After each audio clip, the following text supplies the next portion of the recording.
Donc, voilà, je suis Laurent Bourgois, je suis Head of Business Solutions chez Solidaris Brabant.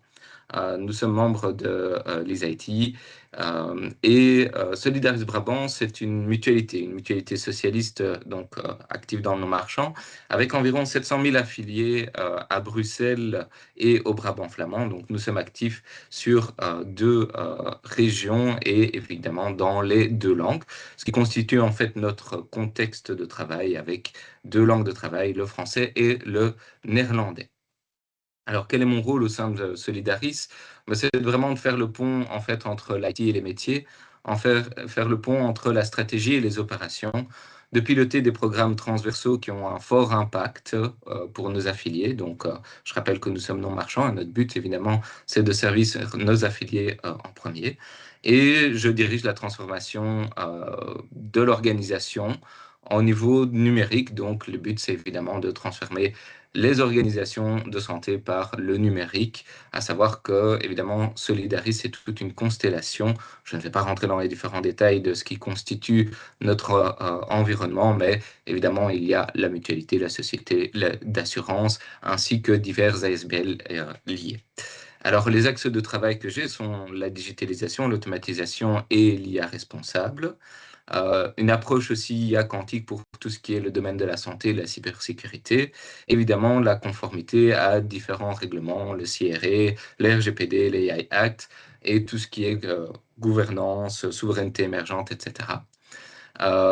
Nous sommes dans un environnement chez Solidaris Brabant avec évidemment une contrainte et une conformité légale très forte avec les matières traitées, vu que le domaine des soins de santé en Belgique est particulièrement réglementé, avec aussi une complicité institutionnelle liée tout simplement à l'État belge et à une certaine régionalisation des soins de santé, si je puis dire. Mes convictions sont les suivantes, c'est que le Sustainable IT, c'est pas une question de technique seulement, mais plutôt une capacité organisationnelle à construire. Alors, peut-être pour partir des constats que on peut faire, c'est que on confond généralement et même je dirais systématiquement l'outil et le mindset, le moyen et l'action concrète, l'ambition et l'adoption. Et en fait, le Sustainable IT, il souffre exactement du même mal. C'est-à-dire que on va avoir une tendance à se focaliser sur un outil pour pouvoir justifier quelque chose qu'on a envie de réaliser. Or, il faut d'abord avoir un bon état d'esprit pour pouvoir avancer. Alors, je suis sûr que vous allez reconnaître peut-être ces trois symptômes qu'on va avoir en fait quand on commence une démarche de Sustainable IT. C'est que on peut le classifier peut-être ces trois symptômes. Effectivement, j'ai mis des couleurs, mais voilà, je pense que c'est important de les avoir bien en tête pour avoir une représentation visuelle. C'est tout simplement une stratégie sustainable qui a été validée par un COMEX, donc un comité exécutif, un comité de direction. Et finalement, on arrive le lundi matin et il n'y a rien qui change par rapport aux arbitrages, par rapport aux décisions. Ça, c'est un premier symptôme et c'est quelque chose qu'on peut reconnaître dans certaines organisations. Le deuxième, c'est que on produit un rapport ESG, donc avec les critères environnementaux, sociétaux et de gouvernance, qui est produit chaque année dans l'organisation. Et on essaie de collecter toute une série d'informations, de les mettre ensemble. Et en fait, voilà, c'est pour dire qu'on fait quelque chose, mais il n'y a pas de lien avec les décisions d'achat, les décisions qui sont prises dans les différents projets. C'est juste qu'on s'est dit, on va produire un rapport ESG parce que soit on doit, parce que soit on fait un reporting volontaire. Et le troisième symptôme, c'est un peu celui du C-level. Donc, quand on parle de C-level, c'est tout ce qui concerne les positions de direction, hein, CEO, COO, CFO, CIO. Voilà, je pense que j'en ai cité quelques-uns, mais il y en a encore plus. Et c'est un C-level qui est convaincu, qui dit oui, mais c'est génial, il faut vraiment le faire. Voilà, mais concrètement, en fait, je ne sais pas qu'est-ce que je dois faire avec mes équipes. Et là, on se retrouve avec quelqu'un qui dit oui, c'est très bien, mais il ne voit pas tout à fait comment il peut passer réellement à l'action. Alors, évidemment, c'est assez stéréotypé, mais ce sont des symptômes que je pense chacun peut reconnaître avec une certaine intensité ou non en fonction du fait qu'il parle ou qu'elle parle d'une stratégie de Sustainable IT avec les C-level. Donc, concrètement, chez nous, comment ça se traduit? C'est-à-dire que si on regarde la situation de Solidaris Brabant, la santé des personnes et celle de leur environnement sont indissociables. Tout simplement, pourquoi? Parce qu'on ne peut pas se dire qu'on a une action positive pour la santé des gens en ayant un impact négatif sur l'environnement dans lequel ils vivent, et donc on ne peut pas vivre sainement, on va dire, dans un environnement qui est malsain ou en dégradation. Et donc, le fait de préserver ensemble cet environnement, c'est agir avec la cohérence, en cohérence avec nos valeurs de solidarité et de responsabilité. Donc, concrètement, plus on développe des outils numériques pour améliorer la santé de nos affiliés, plus on consomme des ressources, d'énergie, des données, et plus on pèse sur un environnement dont la dégradation a lui-même un impact négatif sur la santé. Si vous avez suivi déjà des MOOC ou bien des cours au niveau de l'Institut, vous verrez que ça fait évidemment sens à ce qu'on appelle l'effet rebond, donc l'effet Jevons, appliqué évidemment ici au numérique en santé. Donc, dans ce contexte de transformation digitale, chez Solidaris Brabant, on a une responsabilité qui est claire. C'est faire du Sustainable IT un levier d'alignement entre innovation, impact social et cohérence de mission au sein de Solidaris Brabant. Et ça, c'est réellement important, cet aspect de cohérence de mission. Alors, comment, à ce moment-là, on peut se dire, oui, c'est très bien, on a maintenant peut-être une vue un petit peu plus claire de ce qu'on veut faire, mais entre effectivement le C-level qui aurait été convaincu et l'action qui doit prendre le lundi matin, comment on fait pour combler ce fossé? Comment on peut avoir un alignement dans les missions? Parce que on se dit, voilà, effectivement, j'ai une ambition qui est là. Alors, on a effectivement quelque chose et qui est assez, je dirais, marquant, et pour revenir à une situation que j'ai personnellement vécue, il y a quelques semaines, j'ai eu l'opportunité de présenter mes travaux sur les technologies quantiques à une organisation majeure du secteur technologique ici à Bruxelles. Et le feedback que j'ai eu a été direct et assez clair, assez précieux. C'était de dire, c'est très intéressant, mais concrètement, qu'est-ce qu'on en fait? Qu'est-ce qu'on fait de tout ça? Et c'est un retour que j'ai reçu par rapport à mes travaux sur les technologies quantiques. Mais en fait, c'est un retour qu'on peut avoir de tout C-level face au Sustainable IT. Et c'est de se dire, c'est bien, en fait, je vois l'ambition, je vois concrètement de quoi tu parles, mais en fait, tu parles de quelque chose qui est là, qui est à côté, qui effectivement se rejoint avec nos missions, mais en fait, comment on fait pour passer de cette vision vers l'action? Et souvent, c'est ce pont qui manque.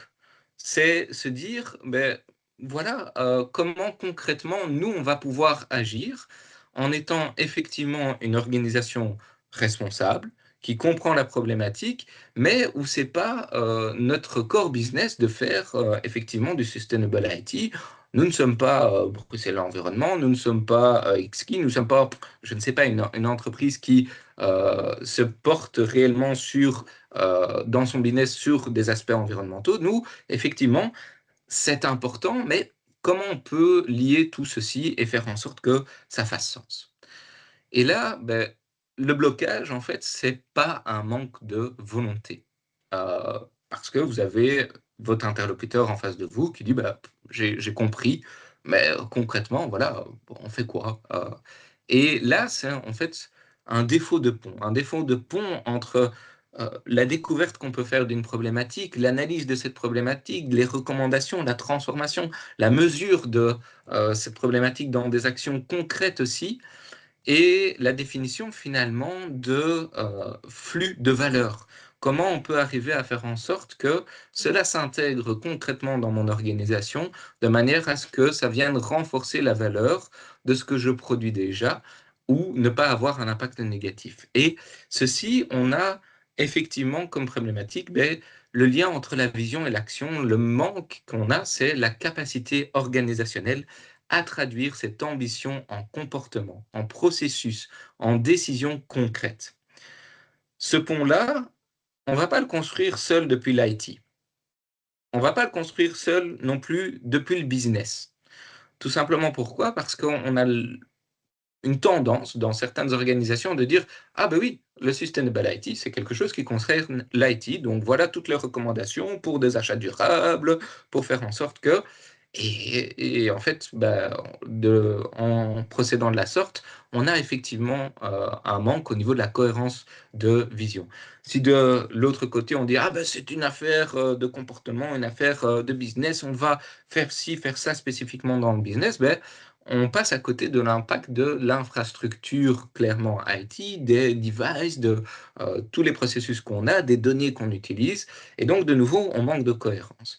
Et donc, tout ceci, ça se construit en fait à l'interface entre les deux, là où finalement, ce qu'on va appeler l'architecture business opère.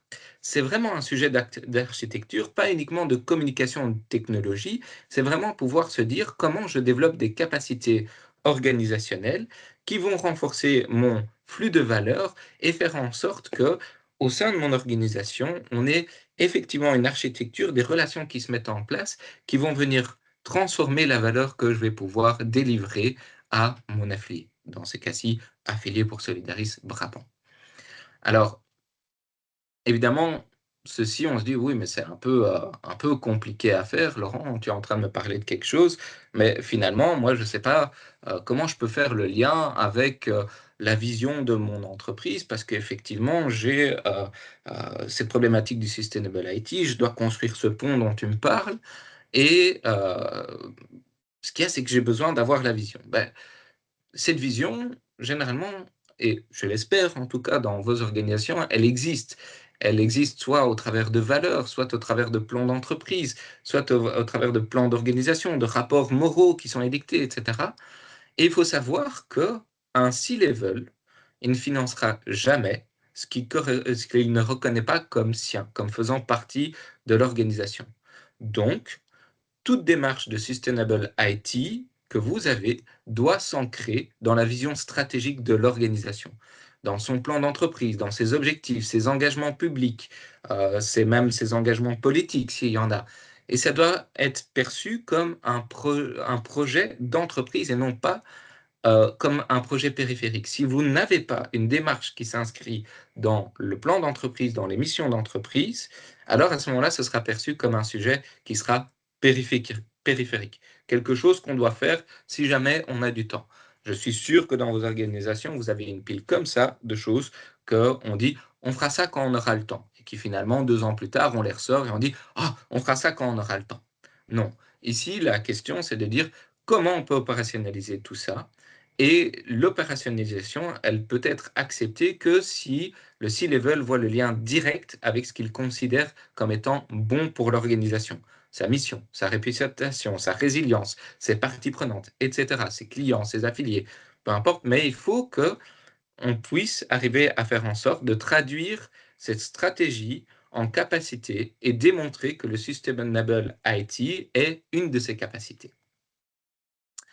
Alors, l'autre versant par rapport à ça, évidemment, c'est que quand on vient combler ce fossé, il faut faire attention à ne pas y tomber dans ce fossé, à pas tomber dans le piège du, greenwashing et c'est le message qui est affiché dans beaucoup d'événements ESG. Il y a quelque temps avec ma collègue Laure, nous avons assisté à un événement qui était, organisé par, Bessie, donc qui était Don't Fall into the greenwashing et l'idée qui est derrière, c'est que le problème, il commence bien avant la communication. C'est-à-dire que si vous commencez à communiquer sur quelque chose que vous ne faites pas, quelque chose qui n'est pas aligné dans la stratégie de votre organisation, en fait, vous n'avez rien qui sera opérationnalisé ou assez peu et vous allez, essayer d'avoir de la transparence, des indicateurs, montrer votre responsabilité, mais en fait, ce ne sera pas porté et donc vous allez tomber dans un piège qui est de dire je vais aller communiquer sur quelque chose sans qu'on ait une démarche structurée parce qu'en fait, la pression externe me fait dire que je dois absolument en parler et montrer que finalement on fait quelque chose, on a eu une affiliation à l'IT, on a commencé à faire telle et telle démarche, mais en fait, tout ceci ne fait pas sens, il n'y a pas une cohérence de mission. Et donc, on va avoir un décalage. Et ce décalage, il va avoir un coût assez important. Et le premier, c'est qu'il va éroder la confiance interne avant même que ce soit visible de l'extérieur. Pourquoi? Parce que si vous communiquez à l'extérieur sur quelque chose qui ne se passe pas réellement dans votre organisation en faisant pas la publicité, mais je dirais en communiquant sur le fait que vous êtes actif dans une démarche, et puis que vos collaborateurs, eux, ne savent pas du tout quelle est la vision, ne savent pas quelles sont les actions qui sont entreprises concrètement, et se disent, oui, enfin c'est bien joli, mais en fait, dans la réalité, c'est pas ça. Vous allez avoir des collaborateurs qui, quand on va les interroger à l'extérieur, disant, ah, ben j'ai vu que la société Van de Pieperzeel dans laquelle tu travailles, est active, très activement dans tout ce qui est le commerce équitable, etc. Bah, en fait, non, on a juste du café qui est équitable et qui est servi à tous nos collaborateurs. Bon, c'est déjà bien, mais en fait, ça fait 20 ans qu'on le fait et on ne s'était pas posé la question avant. Et puis, quand les critères ESG sont arrivés, on s'est dit, ah ben ça, c'est quelque chose qu'on fait, on le met dedans. Voilà. Et vous avez quelque chose qui va éroder la confiance, qui va éroder le message avant même que ce soit visible à l'extérieur parce que vos collaborateurs ne vont pas savoir comment porter ce message. Du coup, se pose la question de, ben, ok, très bien, comment on peut convaincre, comment on peut agir, comment concrètement, maintenant qu'on a perçu cette problématique de l'ambition, de la capacitation et de la communication, comment concrètement on peut agir. Alors, il faut poser il faut passer de ce narratif, de ce discours que vous avez à une réalité qui est mesurable dans le temps. Il faut pouvoir structurer les pratiques, objectiver les impacts, intégrer l'ESG dans des processus qui sont réels. Pour ça, il existe des outils qui sont mis à disposition par l'ISIT. Je vais en citer 3, mais je pense que si vous êtes ici, vous les connaissez, ou en tout cas, vous avez commencé à travailler avec. Donc, on a l'outil Winner qui mesure annuellement l'empreinte du système d'information, du système informatique, les équipements, les data centers, les clouds. Vous avez un deuxième qui est la roadmap numérique responsable, avec la possibilité de prioriser des actions, d'identifier ce qui est déjà fait avant toute stratégie structurée, ce qui vous permet de dire, effectivement, on a déjà des actions, mais on va aller vers quelque chose qui construit une roadmap avec une vision bien définie. Et voilà d'où on part pour pouvoir définir aussi quelles sont nos ambitions. Et donc, on voit déjà que là, on est sur une structuration par rapport à la vision, par rapport au chemin qu'on veut parcourir. Et puis, on a effectivement le guide de maturité en numérique responsable avec 47 questions qui sont des questions ouvertes pour évaluer ces parties prenantes, lancer des plans d'action et voir effectivement pour qu'on ait une certaine cohérence. Alors, attention aussi, les outils c'est bien, mais je dis toujours, a fool with a tool is still a fool. Donc à partir du moment où vous utilisez les outils pour le principe de les utiliser, vous retombez dans cette idée que vous ne créez pas une capacité organisationnelle, vous ne créez pas une cohérence de vision, et que du coup votre outil il est bien, il va pouvoir mesurer certaines choses, mais vous devez définir avec votre outil ce que vous voulez faire et où vous voulez aller, et donc avoir cette cohérence de mission. Alors, si on parle effectivement de comment bouger, on peut distinguer en tout cas au niveau des C-level je vais dire trois leviers qu'on va considérer comme fonctionnant par efficacité croissante. La première chose, c'est la conformité et la gestion du risque. Donc, c'est de dire, ben, on est déjà exposé à ça, voici où on est exposé et qu'est-ce qu'on doit concrètement faire pour être en conformité avec la législation ou pour minimiser les risques. Si on regarde NISD, NIS2, CSRD, les dépendances aux fournisseurs critiques, les réglementations environnementales européennes, vous avez tout un arsenal qui est là pour dire effectivement on doit plutôt aller dans cette voie, mais ce levier-là, c'est un peu ce qu'on va appeler le minimum viable product. C'est-à-dire que vous êtes au minimum, vous ne vous distinguez pas forcément des autres parce qu'en fait, vous êtes obligé de le faire, tout simplement. La deuxième chose, le deuxième levier qui a un peu plus de force, c'est ce qu'on va appeler la résilience opérationnelle. C'est de se dire, ce qui tombe en panne d'abord dans une crise, ça va être le système informatique, le système d'information le moins sobre. Concrètement, ce qui va se passer, on l'a vu encore assez récemment avec les avions à Zaventem, avec le système informatique à Zaventem, eh bien, on a eu un système qui était en panne, c'est tombé en panne, tout était down, on ne sait plus rien faire. C'est de se dire, là, à ce moment-là, comment je peux assurer la continuité de service, la souveraineté technologique et la réduction des dépendances. Quand on se pose cette question, effectivement, on voit qu'on peut monter déjà d'un échelon par rapport à tout ce qui est soutenabilité et donc avancer dans le Sustainable IT. Le troisième argument, et c'est le plus fort, le troisième levier, c'est la cohérence de mission. C'est de se dire, on fait quelque chose, mais nos équipes nous regardent faire. C'est le levier le plus puissant et qui est souvent le plus sous-utilisé parce qu'il semble mou. Mais concrètement, une organisation, ses valeurs, son plan d'entreprise, etc., ne vaut quelque chose que par le fait que les collaborateurs et que les personnes avec qui vous travaillez portent ce message et portent ces missions et y croient. S'ils n'y croient pas, vous avez une organisation qui n'a pas de cohérence de mission et peut-être est en perte de vision, peut-être navigue à vue, etc. Et donc, voilà, vous n'avez pas cette cohérence et vous n'avez pas cet impact. Pourquoi c'est un argument stratégique qui est dur? Parce qu'en fait, la mission, ce n'est pas un slogan. Si vous dites que vous allez faire quelque chose, si vous avez un contrat avec vos clients, avec vos affiliés, un engagement envers vos clients, vos affiliés, que vous dites, moi, dans mon entreprise, dans mon organisation, ça, c'est le contrat, l'engagement, les valeurs que nous portons et que vous ne les respectez pas, en fait, ça va s'effondrer, clairement.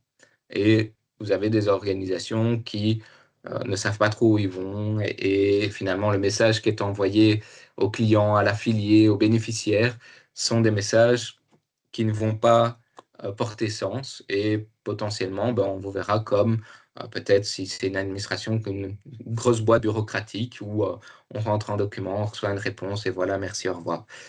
Est-ce que c'est ça que vous voulez? Je ne pense pas. Je ne pense pas non plus que c'est ce que les clients, les affiliés, les bénéficiaires veulent.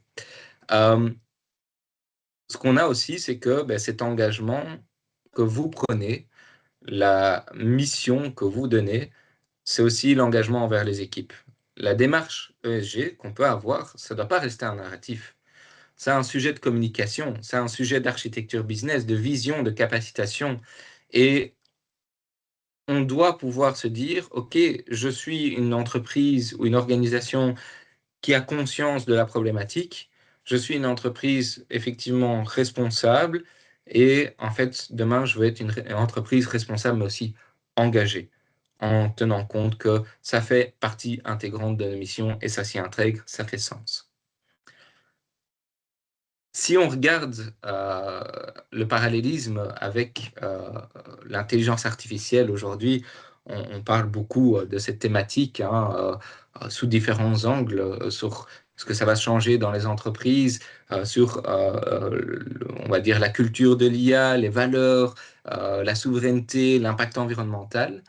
Et chez Solidaris Brabant, évidemment, on s'est posé cette question de se dire, OK, on va intégrer l'IA, on va effectivement travailler, mais la première chose que l'on veut faire, c'est ne pas considérer ça comme un outil, mais comme une capacité organisationnelle. Et si on la considère comme une capacité organisationnelle qui va pouvoir faire en sorte de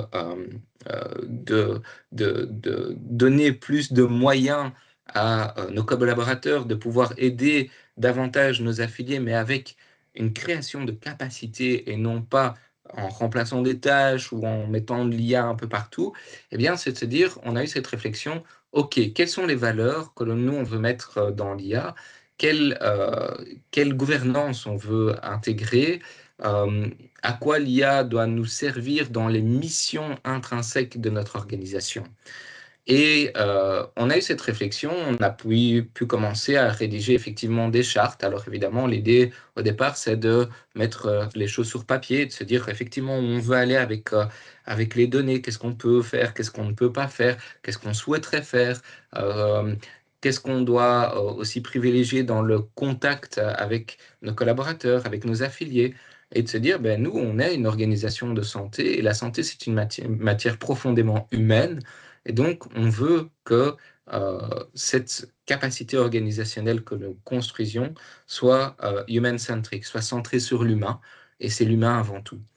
Et donc, on a avancé dans cette réflexion, et on a fait une évaluation de notre maturité via différents outils, via notamment un outil qui est disponible chez Fast Track, et je peux que vous le conseiller.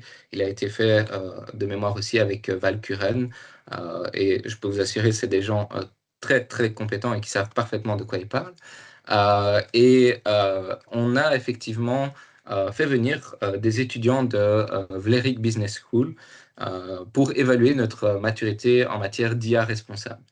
Et ce faisant, on a pu effectivement avoir un dialogue avec ces étudiants qui suivent notamment le cours, si vous connaissez, de Mick Geertruid de Ketelaar, qui est une sommité ici en Belgique en matière d'IA. Si vous ne connaissez pas ces livres, je vous invite vraiment à les lire, ils sont très intéressants. Et on a eu cette évaluation qui nous dit, effectivement, les forces que vous avez chez Solidaris, c'est qu'on a une gouvernance IA intégrée dans la méthodologie de projet, un fort alignement avec l'AI Act, une littératie IA qui est développée en interne et une supervision humaine avec une gouvernance des données très forte. Si on prend ceci, en fait, on revient de nouveau à la cohérence de mission, et la manière dont on s'est posé par rapport à l'IA, on se pose de la même manière pour le Sustainable IT. On vient regarder effectivement la capacité organisationnelle, on vient regarder l'éthique, on vient regarder comment ça fait sens dans notre organisation. Et pourquoi j'utilise cette image du parcours IA? Parce que le parcours IA, quand on a cet outil qui arrive et qui ne doit pas être traité, je le rappelle, comme un outil, mais plutôt comme une capacité, eh bien, on se dit, ah oui, on doit absolument faire de l'IA. OK, mais qu'est-ce que vous voulez en faire? Et souvent, les projets d'IA, ils échouent parce qu'on ne sait pas ce qu'on veut en faire concrètement, comment ça peut servir les missions de l'organisation. Eh bien, c'est la même chose pour le Sustainable IT. Prenez le temps de la réflexion, de vous asseoir, de créer une cohérence de valeurs, de missions, de l'intégrer dans vos plans d'entreprise, dans les plans stratégiques, de manière à ce que ça fasse sens et non pas que ce soit traité comme quelque chose en plus et avec tous les défauts qu'on peut voir. Effectivement, comme pour les projets d'IA, on dit on va faire de l'IA sans savoir pourquoi on le fait. C'est des projets qui généralement échouent. Et si on a la même démarche au niveau du Sustainable IT, malheureusement, ça échouera aussi, en tout cas avec une forte probabilité. Alors, la question qu'on peut se poser à ce moment-là, c'est effectivement, maintenant qu'on a cette même réflexion qu'on a eue chez Solidaris Brabant envers l'IA, on l'a au niveau du Sustainable IT, c'est de se dire, OK, maintenant on a une vision qui commence à bien se construire, une cohérence de mission. Comment on peut mesurer l'empreinte environnementale des cas d'usage IA? Voilà, on vient faire le lien, clac, avec effectivement le Sustainable IT. On se dit, nous, on a cette démarche sur l'IA, mais on sait que ça a un impact négatif. On sait que la santé et l'environnement sont profondément liés. OK, comment on peut faire en sorte de continuer à utiliser l'AI et d'avoir des use cases, mais en réduisant notre impact négatif sur l'environnement ou en ayant un impact plus ou moins neutre. Pour le petit hint, je vais dire, c'est évidemment pour ça qu'on est membre de l'ISIT, mais pas seulement. La deuxième question qu'on se pose, c'est comment maintenir un registre IA transparent pour la gouvernance. Et c'est la même question sous-jacente pour le Sustainable IT. C'est comment avoir un registre qui nous permet d'avoir une bonne gouvernance dans les achats qu'on va faire, dans les décisions d'un fournisseur, etc., etc. Et la troisième question, c'est comment embarquer l'IA dans les workflows réels, pas seulement comme un outil périphérique, C'est la même chose au niveau du Sustainable IT, c'est de se dire mais comment je peux l'embarquer dans les processus et la création de valeur que j'ai déjà aujourd'hui au sein de mon organisation. Et c'est là où on se pose évidemment toujours la question de la différence entre output et outcome, donc les effets et ce qu'on a comme résultat, de se dire, effectivement, si je vais regarder sur un court terme, ben, j'ai peut-être des marges opérationnelles à dégager, réduire la voilure. Je pense qu'aujourd'hui, en tout cas, dans beaucoup d'organisations non marchandes ou publiques, on essaie de réduire la voilure, de dire, je vais réduire les dépenses. OK, très bien, mais comment ce qu'on peut réfléchir au niveau de l'IA, du Sustainable IT, va venir justement servir cet objectif-là et comment on peut agréger tout ça pour que ça fasse sens. Alors, le principe unificateur, ben, c'est pas forcément un outil ou la technologie qui change l'organisation. C'est l'organisation qui décide de changer et qui se donne les capacités pour le faire. Évidemment, c'est plus facile dans votre organisation quand vous avez des personnes qui sont formées au change management. Je pense que ça, c'est un principe aussi important au sein des organisations, c'est de se créer la capacité, on vient de nouveau avec l'idée de capacité, hein, se créer la capacité à pouvoir changer en ayant effectivement un awareness, des connaissances théoriques au départ et de pouvoir avancer. Mais la technologie sert aussi, et c'est pour ça que je parlais des outils mis à disposition par les IT précédemment, la technologie sert de révélateur. C'est-à-dire que quand vous avez un outil, ça va vous permettre aussi de mesurer, de savoir et d'exposer ce qui est solide, mais aussi d'exposer ce qui ne l'est pas. Et justement, dans des démarches de reporting volontaire, par exemple ESG, quand vous faites votre premier screening, vous dites oh, bah oui, on veut faire une démarche volontaire de reporting, mais vous n'avez pas de vision derrière. Et ce que ça va exposer, effectivement, c'est que vous avez tout un tas d'actions disparates, mais vous n'avez pas de vision. Et là, on vient exposer de nouveau l'effet solide. Oui, les gens sont volontaires, ils veulent bien participer, faire des actions, mais en fait, ce qui n'est pas solide, c'est la vision. Une organisation, clairement, qui n'a pas structuré sa gouvernance numérique responsable ne sera pas sauvée par un meilleur outil. Ce n'est pas parce que vous avez un outil, et j'en viens, a fool with a tool is still a fool. Si vous avez un meilleur outil, oui, c'est bien, vous allez l'utiliser, mais ce n'est pas ça qui va vous sauver. Vous serez simplement plus vite exposé, vous vous rendrez compte plus vite du problème, et peut-être que ça permettra de le poser sur la table. Donc, oui, c'est un bon démarrage aussi, mais risque d'être un démarrage peut-être parfois un petit peu douloureux. L'outil, il va vraiment vous permettre de prendre conscience, de développer le désir de changer, de savoir l'habilité, de savoir, de créer peut-être une habilité à changer ou de renforcer un changement qui est déjà latent. Parfois, il y a quelque chose qui est latent, ça permet d'exposer et de dire, OK, je vais renforcer ce changement-là. Et au fur et à mesure, on va créer de nouveau une nouvelle boucle qui va nous permettre de prendre conscience, de développer un désir de changement, de créer le savoir, de créer cette habilité à changer. Et c'est par exemple le cas avec un outil qui est celui mis à disposition donc, par les IT, qui est la calculatrice numérique responsable. Elle est disponible en français, néerlandais et anglais. Et effectivement, utiliser ceci, ça va vous permettre déjà de prendre conscience. Mais je le répète, ayez aussi le réflexe qui peut être en lien avec tout ce qui est change management. On a une technique qui est bien connue, qui est le modèle ATCAR, et qui permet justement d'avoir cette prise de conscience, la création des désirs, la création du savoir, l'habilité à changer et le renforcement de ce changement présent ou qui n'est pas, qui vient d'être créé ou peut-être même qui est latent et que vous avez réussi à faire émerger. Alors évidemment, ce qui est important aussi, c'est de pouvoir avoir une gouvernance sans certitude. Et pourquoi je parle de ça? On n'a pas forcément besoin de comprendre une technologie pour commencer à bien se gouverner face à elle. C'est le cas du quantum. Quand je parle des technologies quantiques à certaines personnes, souvent j'ai comme réponse ah oui, mais j'ai vu que effectivement IBM avait développé un ordinateur quantique avec X centaines de qubits. Oui, c'est très bien, oui, ok. Ouais, mais en fait, ceci et cela par rapport à la technologie. Mais bon, je suis pas physicien, mais bon, je pense que oui, c'est intéressant. Mais en fait, ce qui est intéressant dans cette technologie, c'est pas forcément le fait qu'on se prétende tous physiciens et qu'on connaisse tous les algorithmes, qu'on dise, oh, je connais l'algorithme de Shor, par exemple. Oui, c'est bien, effectivement, mais qu'est-ce que tu en fais? Qu'est-ce que ça va créer comme valeur et c'est quoi ton business case derrière et pourquoi tu aurais besoin du quantique, etc. Et donc, euh, moi, quand je parle de ça, ben, mon but n'est pas d'expliquer les technologies quantiques. Je suis pas un physicien, je suis psychologue de formation d'ailleurs. Et le but, c'est plutôt de se dire, OK, c'est bien, mais comment une organisation qui est intelligente va pouvoir faire des décisions stratégiques dans des situations qu'elle ne comprend pas entièrement. On n'a pas besoin de meilleures des explications, on a besoin de meilleures décisions, clairement. Et donc, si j'en reviens au quantum, ben, en fait, si vous attendez de votre CEO ou de votre CEO, peu importe votre C-level, qui comprenne la physique quantique pour pouvoir lui dire, regarde, c'est là où ça va créer de la valeur, je peux vous assurer, vous allez passer des années, clairement.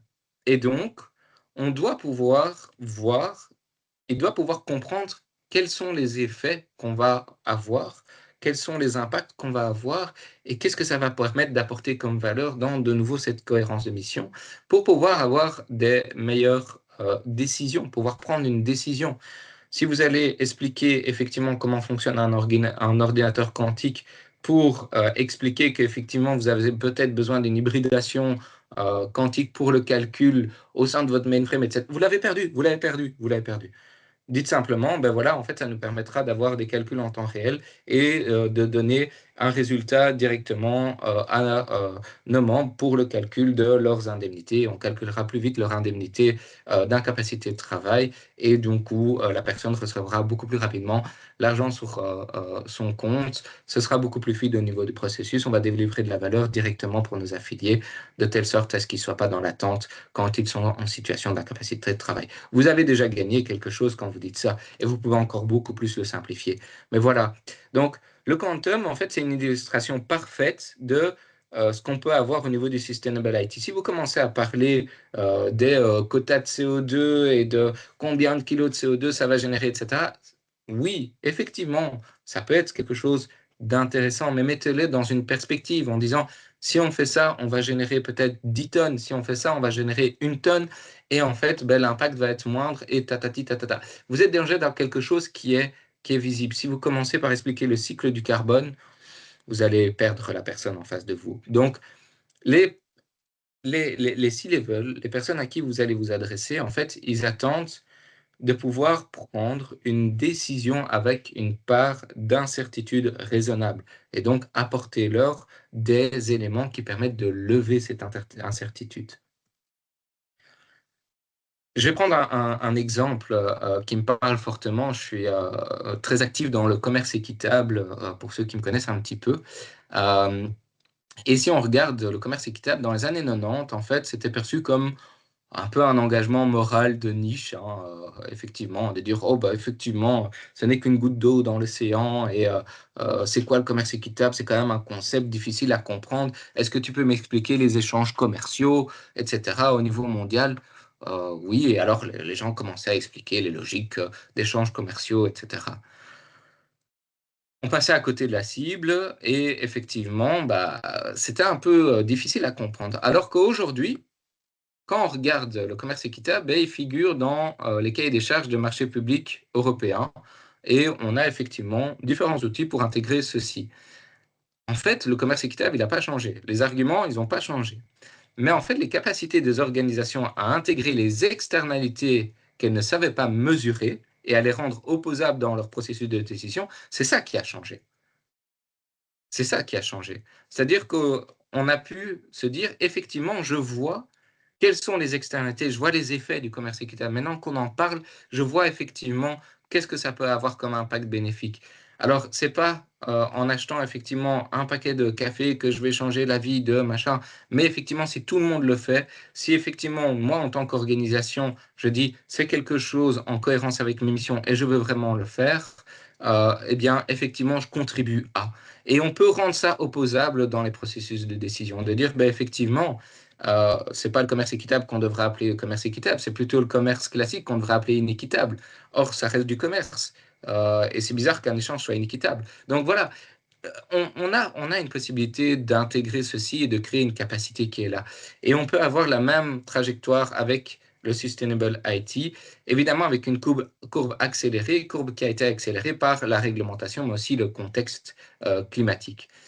Pour ça, il y a un outil qui est assez utile, c'est le guide pratique des achats numériques responsables. Donc, c'est un outil offert par les IT qui est effectivement utile pour comprendre aussi l'externalité. On sait qu'aujourd'hui, alors ça va peut-être être amené à changer, peut-être que Lancelot dira un mot complémentaire là-dessus après, mais aujourd'hui, en tout cas, dans ce qu'on connaît, ce qui a le plus d'impact environnemental, c'est la fabrication des équipements. Ça concentre le principal des impacts et c'est là que les décisions d'achat vont faire la différence. Alors évidemment, je pense que demain, avec les data centers, peut-être que ça va un petit peu évoluer, mais aujourd'hui, on a vraiment ceci. Et on peut voir les externalités. On peut voir les externalités en termes d'extraction de minerais, de pollution de l'air, de pollution des eaux, de pollution des terres aussi, des grosses mines à ciel ouvert, etc.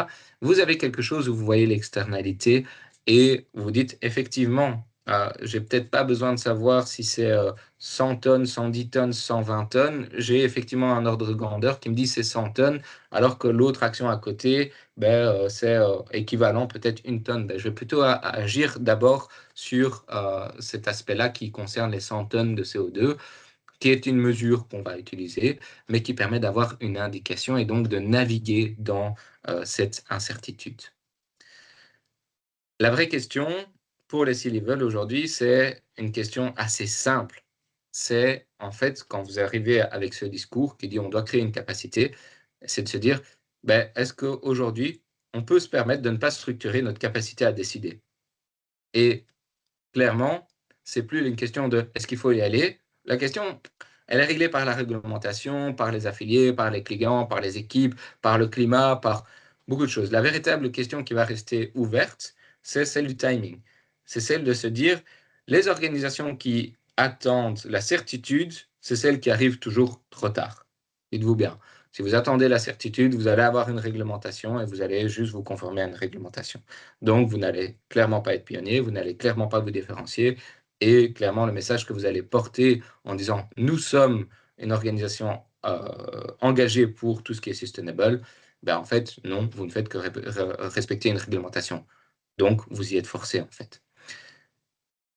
La question, elle est là. C'est de créer une capacité à décider. Or, le C-level, il est payé pour quoi? Il est payé pour décider.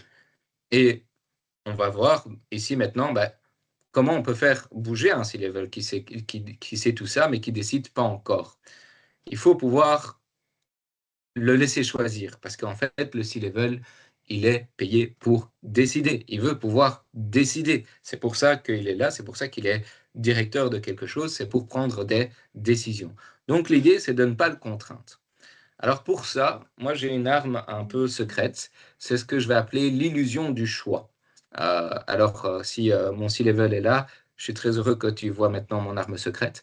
C'est-à-dire que je lui propose toujours des choix. Parce qu'il est payé pour décider. Si je lui propose un choix, il va me dire ah, c'est bien gentil, mais en fait je vais changer ça, changer ça, changer ça. Et on va se revoir dans 2 semaines, dans un mois, dans 2 mois, peu importe, et on va en rediscuter. Et en fait, il n'y a aucun engagement, aucune décision qui est prise. Donc, le C-level, il n'aime pas se voir contraint. Il est payé pour décider, alors donnez-lui 3 options. Et laissez-le choisir celle qu'en fait vous vouliez au départ. Et quand vous avez ça, vous avez en fait finalement, dans cette illusion du choix, on va dire le bronze, silver et gold. Le bronze, si on prend la posture, je vais parler de posture, de niveau d'engagement et de signal qu'on donne, le bronze, en fait, c'est de dire on le fait. On est plus sur le minimum viable, mais on est plutôt sur le minimum marketable product, quelque chose qui va un peu nous différencier, qui va être là, qui est conforme, pas pas vraiment trop différenciant, hein, qui reste dans la masse, en fait, finalement, et qui dit, bah, on coche la case. C'est un peu l'option qui va coûter aussi le moins cher, qui va prendre le moins de temps, mais qui va être là et de dire, effectivement, on coche la case, on le fait. Ensuite, vous avez l'option Silver. Ça, c'est, on s'y engage vraiment, c'est le best choice, best price. C'est quand vous avez aussi sur les sites internet le choix le plus fait par nos clients, c'est celui-là. C'est quelque chose qui est présent, qui donne un engagement visible, structuré, progressif. C'est quelque chose où vous savez, vous dites, oh bah oui, effectivement, je dépense pas trop, mais j'ai le meilleur rapport qualité-prix. Et effectivement, c'est quelque chose d'important pour nous au niveau du signal. C'est quelque chose d'important pour nous, cela, mais attention, nous, on n'est pas Bruxelles Environnement, on n'est pas ceci, mais c'est très important pour nous, effectivement, voilà. Et puis, vous avez le gold, ça, c'est la situation et la solution où waouh, on envoie du lourd. C'est, on montre l'exemple, on a un leadership assumé, c'est nous les meilleurs, mais malheureusement, c'est coûteux. C'est coûteux, c'est-à-dire que ça va coûter de l'argent, ça va coûter des ressources, ça va coûter des investissements, et voilà, c'est quelque chose où on dit, si on y va, vraiment c'est positionnel, c'est qui nous sommes, mais attention, attention, attention quand même, ça a un coût, il faut donner de l'argent. Et donc vous allez dire à votre C-level, c'est gentil, mais attention, planning, ressources, qualité, argent, etc. On peut, si on tire sur un des côtés, les deux autres vont suivre, donc il faut faire attention. Je peux vous assurer que quand vous faites ça, généralement, le mieux évidemment, si vous avez quelque chose à présenter, c'est de mettre dans le silver. Mettez quelque chose dans le silver en disant, effectivement, le choix que j'aimerais leur donner, c'est pas un choix. En fait, ma décision, est-ce que j'ai travaillé comme solution, c'est plutôt le silver. Parce que s'ils vont prendre le gold, ils vont essayer de mettre des choses effectivement différenciantes. Et si vous arrivez avec quelque chose de trop construit, ils vont vouloir modifier pas mal de choses.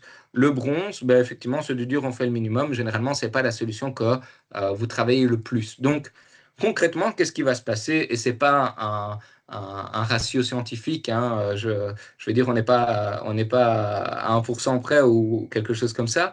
Mais d'expérience, je peux vous assurer que 80% des décisions qui vont être prises vont aller au silver. Le bronze, c'est plus ou moins 10% et le gold, 10%. Ce n'est pas un ratio scientifique, comme je le disais, mais c'est un ratio d'expérience. Et en fait, le silver, ben, c'est en fait là où vous voulez qu'ils arrivent. Donc, vous leur avez donné une illusion du choix. Vous les avez laissés choisir et votre C-level, lui ou elle est payé pour décider et cette personne sera contente d'avoir décidé. Alors, finalement, je vais terminer peut-être avec une question ouverte, hein, et peut-être que c'est un moyen de lancer la séance de questions-réponses, c'est de se dire, dans votre organisation, qu'est-ce qui bloque le plus aujourd'hui? Est-ce que c'est le fait que la conviction n'est pas encore là au niveau du C-level, ou c'est le fait que vous convainquez, mais il n'y a pas de mesure, on ne sait pas opérationnaliser, on n'arrive pas vraiment à passer à l'action? Ou bien, c'est-à-dire on mesure, mais en fait, on n'a pas de gouvernance, on n'a pas d'outils qui nous permettent de dire ou de structures qui nous permettent de dire effectivement comment on pose les meilleurs choix. Voilà, ça c'est un peu peut-être pour orienter le débat. Et donc, je vous remercie tous pour votre attention, je vous remercie de m'avoir écouté et je laisse peut-être la parole à Lancelot si jamais tu veux peut-être compléter avec quelques informations.